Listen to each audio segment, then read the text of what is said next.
নমস্কার, সবাইকে স্বাগত জানাই আমার এই নতুন ভিডিওতে। এবার আমরা যাচ্ছি কেদারনাথের উদ্দেশ্যে, রওনা দিব মালদা থেকে। আজকে 27শে সেপ্টেম্বর 2025। আমাদের লাগেজ গুছানো কমপ্লিট। একটা ছোট ব্যাগ, তার সাথে খাবারের ব্যাগ একটা, আর বাকি 4টে ব্যাগ। আগামীকাল অর্থাৎ 28শে সেপ্টেম্বর ভোর 4:25 ব্রহ্মপুত্র মেলে করে আমরা মালদা থেকে রওনা দিব এবং আমরা 29শে সেপ্টেম্বর ভোর 4:30টায় গাজিয়াবাদ স্টেশনে নামব। Good morning. ভোর 4:30টায় ট্রেন এসেছিল আজ 28 তারিখ। এখন বাজে সকাল 8টা। এসি 3 টিয়ারে আমরা রয়েছি, রিত, মিত, মৌ, আমি। তা ওরা সবাই খেলছে।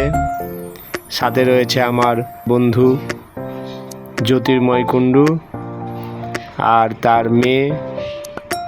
আমরা এই 6 জন রওনা দিলাম কেদারনাথের উদ্দেশ্যে।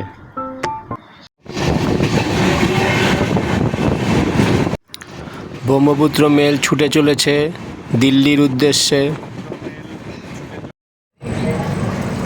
পণ্ডিত দীনদয়াল উপাধ্যায় জংশন, যেটা হচ্ছে মোগলসরাই। ভোর 4:30টায় রওনা দিয়েছিলাম, এখন বিকেল 4:45 বাজে। রাইট টাইমে ট্রেন আছে, মোটামুটি 10 মিনিটের মতো লেট।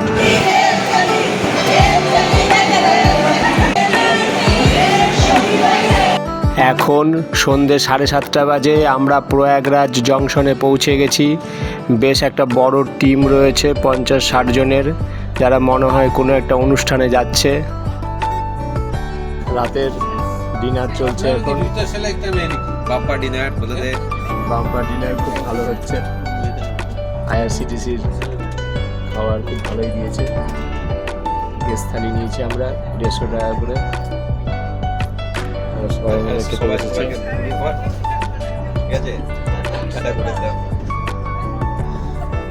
আমাদের দাদারা আছে, আসাম থেকে এসছেন, কাশ্মীর ঘুরতে যাচ্ছেন। আজ দ্বিতীয় দিন, 29শে সেপ্টেম্বর 2025।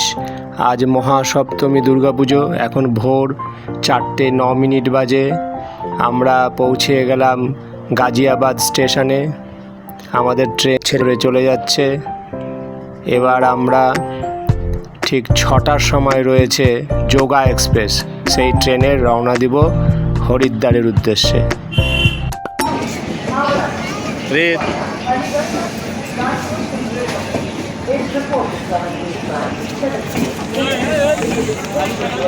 মোটামুটি বেলা 12টার দিকে পৌঁছাবো। S4-এ আমাদের সিট পড়েছে। এটা হচ্ছে রুড়কি স্টেশন। আমরা আসছি গাজিয়াবাদ থেকে। গাজিয়াবাদে ট্রেন ছেড়েছিল 7:45, এখন বাজে 10:25। এর পরে স্টপেজ হচ্ছে হরিদ্বার, 11:25-এ পৌঁছানোর কথা। এখন বাজে সকাল 11:30। আমরা যোগা এক্সপ্রেস করে হরিদ্বারে পৌঁছে গেলাম। ওই যে পিছনে হরিদ্বারের পাহাড়গুলো দেখা যাচ্ছে।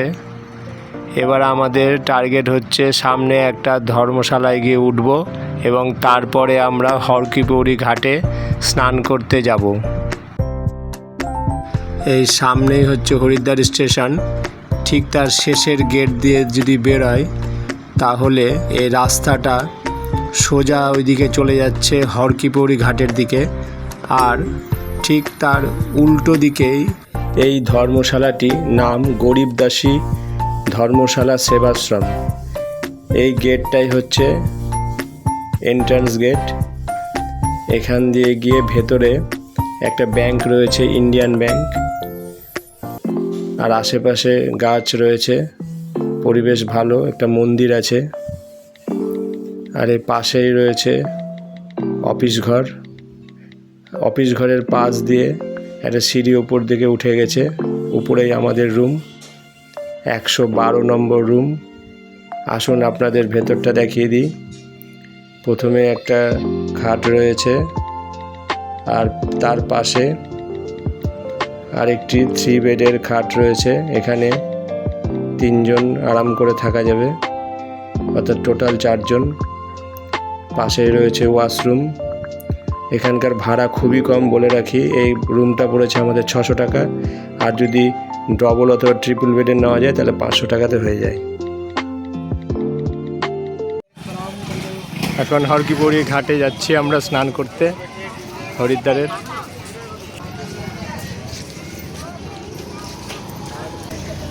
হর হর মহাদেব।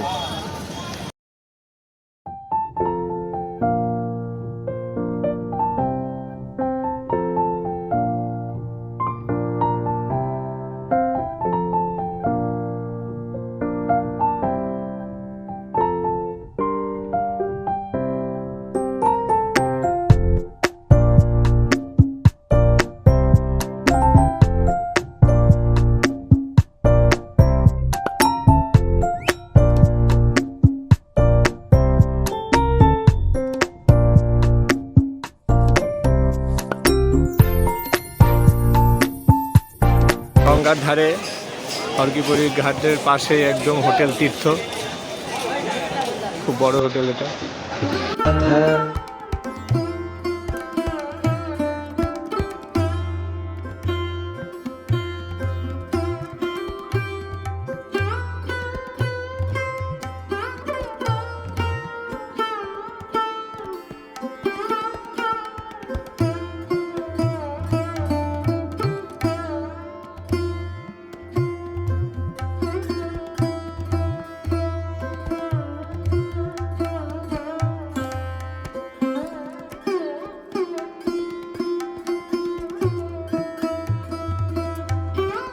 এরপরে লাঞ্চ করে ধর্মশালায় একটু রেস্ট নিলাম। এখন আমরা সন্ধ্যাবেলা যাচ্ছি আরতি দেখতে হরকিপৌড়ি ঘাটে।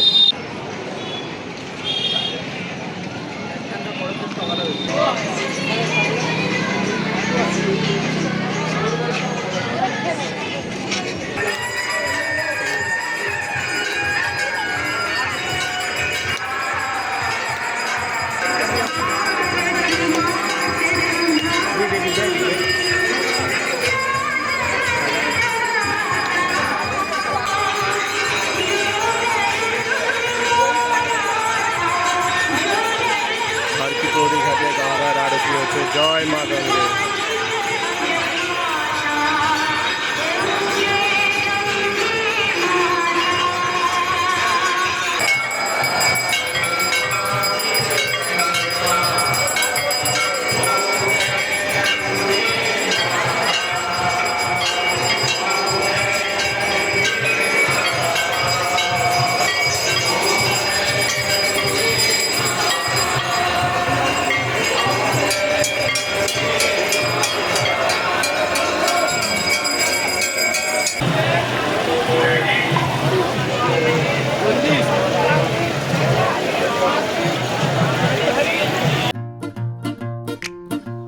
পালকি করে নিয়ে যাওয়া হচ্ছে গঙ্গা মাইয়াকে। খুব সুন্দর অপরূপ দৃশ্য। আরতি করা হয়েছিল, সেগুলো এখানে রাখা রয়েছে। এই পালকিতে গঙ্গা মাইয়াকে নিয়ে গিয়ে এখানে রেখে দেওয়া হয়।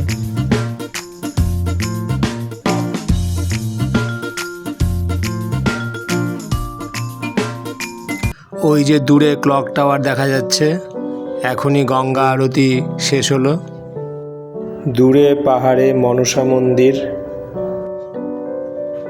আর ঠিক তার উল্টো দিকে এই দিকের পাহাড়ে চণ্ডী মন্দির রয়েছে। আমরা এখন এই মাছের ব্রিজটা দিয়ে হেঁটে যাচ্ছি।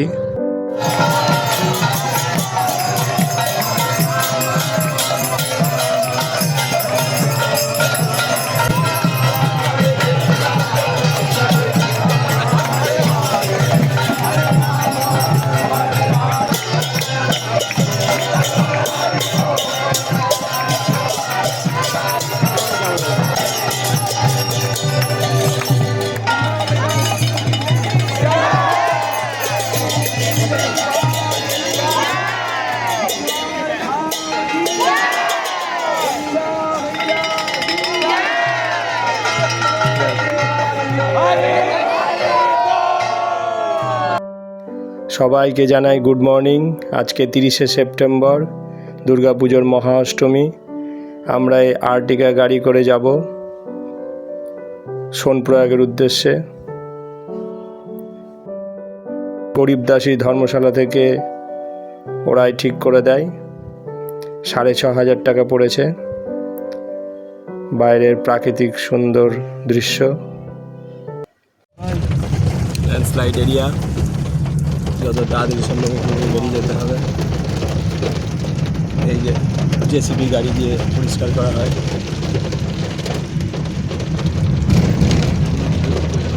বৃষ্টি পড়ছে। ব্রেকফাস্টে আমরা সবাই ম্যাগি খেলাম।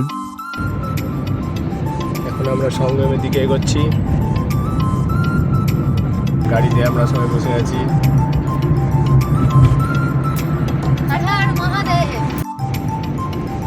বাহ, সুন্দর পাহাড়টা।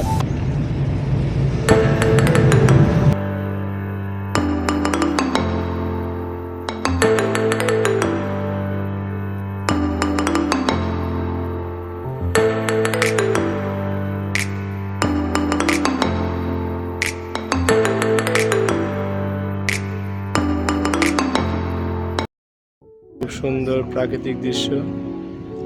এই যে দূরের রাস্তা, এই রাস্তাগুলো দিয়ে আমরা আসলাম।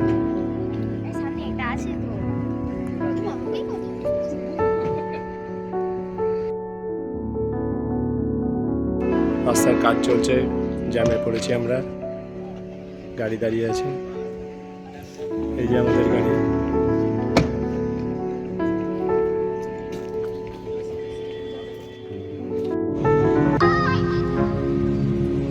যেতে যেতে বলে রাখি, যদি বাসে করে আসতে চান তাহলে বেসরকারি বাসে 1,000 টাকা করে পার হেড পড়ে, আর সরকারি বাসে অনেক কম পড়ে, প্রায় 600 টাকার মতন।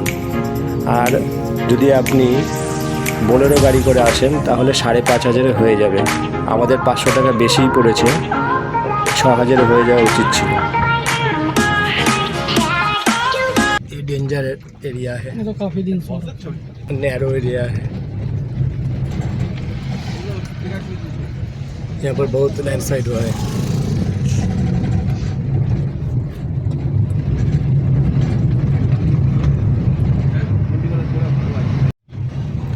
এবার সামনেই পড়বে সঙ্গম, অর্থাৎ গঙ্গার উৎপত্তিস্থল দেবপ্রয়াগ। এখানে অলকানন্দা আর ভাগীরথী নদীর মিলন হয়ে গঙ্গা নদীর উৎপত্তি হচ্ছে। জায়গাটা খুব মনোরম পরিবেশ, দুই দিকে পাহাড়।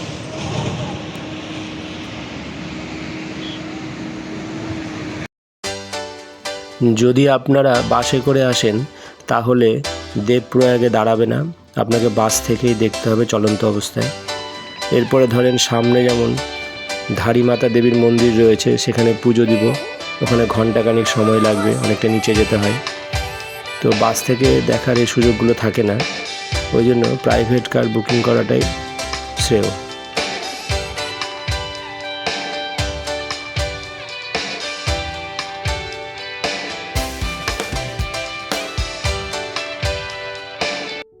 এবার পথে পড়বে শ্রীনগর। এটা শ্রীনগর ব্রিজ। জম্মু কাশ্মীরের শ্রীনগর নয়, এটা উত্তরাখণ্ডের শ্রীনগর।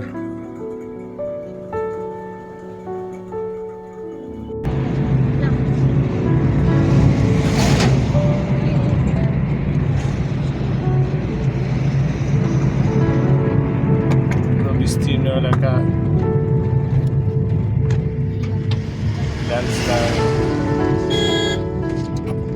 ল্যান্ডস্লাইডের এরিয়া। ধুলা হচ্ছে, কাজ চলছে। এই এরিয়াটা বন্ধ ছিল এর আগে অনেকক্ষণ।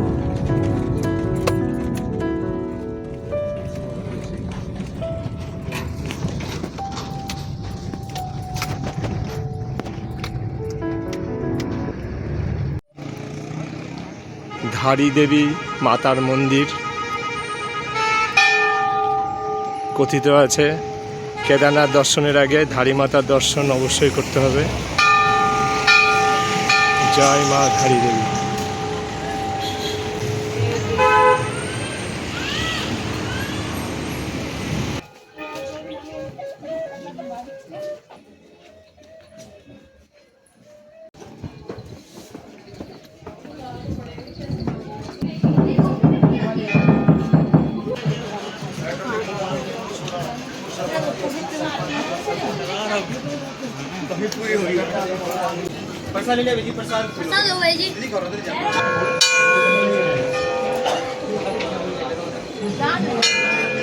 ধারী মাতা খুব জাগ্রত মা, পুরো কেদারনাথের রক্ষা করেন ধারী মা।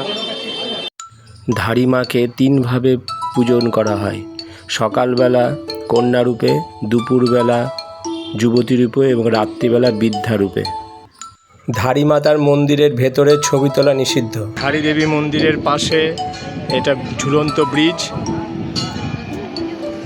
এই ঝুলন্ত ব্রিজে আমরা ফটো তুলেছি।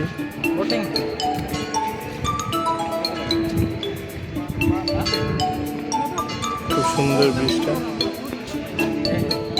অলকানন্দা নদীর উপরে মন্দির।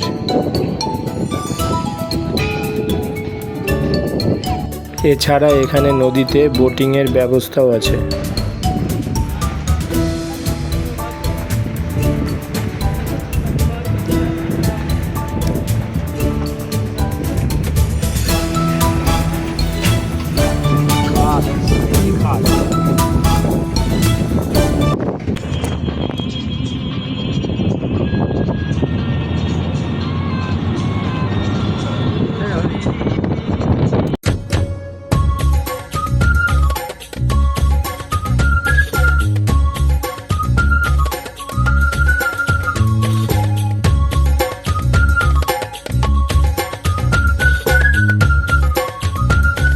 এবার আমরা যাচ্ছি গুপ্তকাশী দিয়ে। এটা গুপ্তকাশী বাজার, আর এর সামনেই গুপ্তকাশী স্ট্যান্ড রয়েছে, ট্যাক্সি স্ট্যান্ড। অনেকে রাত হয়ে গেলে এই গুপ্তকাশীতে স্টে করে যায়। এখানে প্রচুর হোটেল রয়েছে।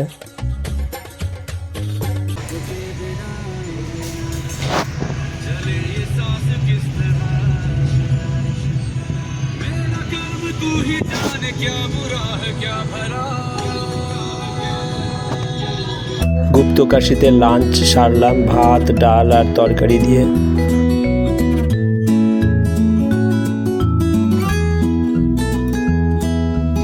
এবার বর্ষাতে এই গুপ্তকাশীর এই জায়গাগুলোতে প্রচুর ধস নেমেছিল। এখন মেরামতির কাজ চলছে, যদিও এখানে রাস্তার কাজগুলো খুব তাড়াতাড়ি হয়।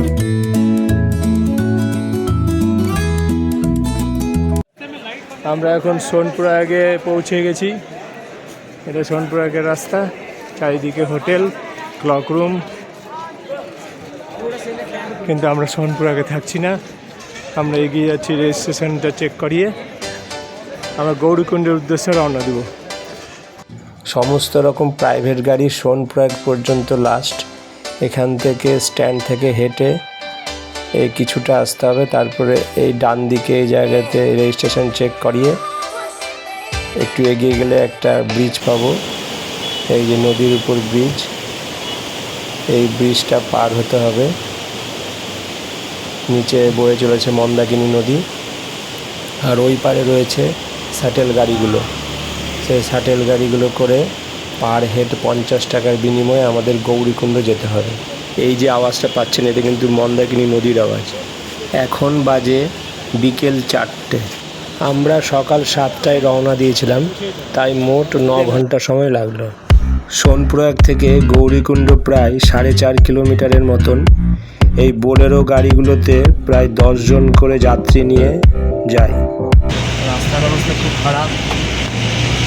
সোনপ্রয়াগ থেকে গৌরীকুণ্ড যাওয়ার রাস্তা।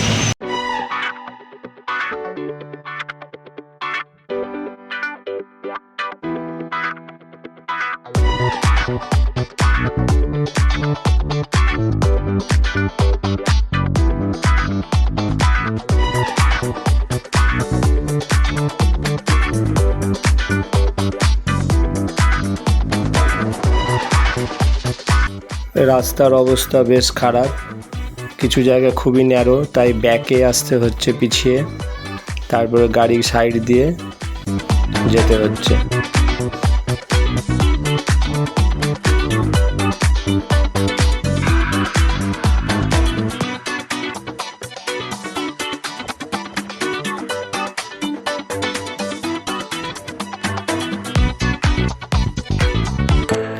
এখনও প্রায় 300 মিটারের মতন বাকি আছে। রাস্তায় জ্যাম লেগেছে গাড়ির, অনেকে আবার নেমে হেঁটে চলে যাচ্ছে। আমরা আপাতত বসে আছি।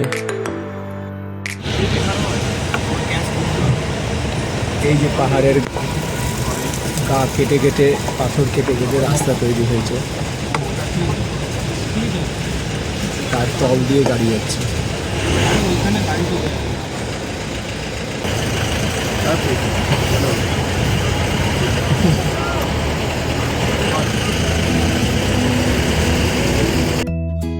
গৌরীকুণ্ড আর প্রায় 100 মিটার, প্রচুর জ্যাম লেগে রয়েছে, তাই আমরা এখানে নেমে পড়লাম। আমাদের মালগুলো একটা পিট্ঠুতে দিয়ে দিলাম। 200 টাকার বিনিময়ে পিট্ঠু ভাই আমাদের GNVN গৌরীকুণ্ড পর্যন্ত পৌঁছে দিল। সরকারি হোটেল GNVN এর এই কমপ্লেক্সে আমরা ছিলাম। এখানে আমরা 1780 টাকা দিয়ে একটা রুম পেলাম। গিজার রয়েছে, খুব সুন্দর রুম। রাতের আকাশ তারায় ভরা। আগামীকাল গৌরীকুণ্ড থেকে হেঁটে আমরা কেদারনাথ যাব, সেটি থাকবে আমার দ্বিতীয় পর্বের ভিডিওতে। তাই আজকের মতন সবাইকে গুড নাইট জানিয়ে এখানে কেদারনাথ পার্ট 1 শেষ করছি। যদি আপনাদের এই ভ্রমণ কাহিনী ভালো লেগে থাকে তাহলে অবশ্যই লাইক করে সাবস্ক্রাইব করবেন ও কমেন্ট ও শেয়ার করবেন, আর বেল বাটন প্রেস করে অবশ্যই অল অপশন সিলেক্ট করবেন, যাতে ভবিষ্যতে আমার সকল ভিডিওগুলো দেখতে পান। ভিডিওটি পুরো দেখার জন্য ধন্যবাদ।